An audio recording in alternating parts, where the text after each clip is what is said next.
Ups and down. আপনি যখন ভারাক্রান্ত হবেন, কষ্টে থাকবেন, এই সূরাটা পড়বেন, দেখবেন যে আপনার ডিপ্রেশন দূর হয়ে গেছে। তো আল্লাহর হাবিব সাল্লাল্লাহু আলাইহি ওয়াসাল্লাম যখন এরকম ভারাক্রান্ত ছিলেন, চিন্তিত ছিলেন, তখন আল্লাহর হাবিব সাল্লাল্লাহু আলাইহি ওয়াসাল্লামকে চিন্তামুক্ত করবার জন্য আল্লাহ তাআলা এই চমৎকার সূরাটি নাযিল করেছেন।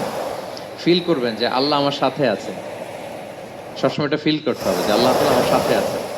তিনি আমাকে ভুলে যান নাই, ছেড়ে যান নাই। আরে তার রহমত ছাড়া তো একটা শ্বাস নেওয়া তো আমার সম্ভব না, ঠিক কিনা বলেন?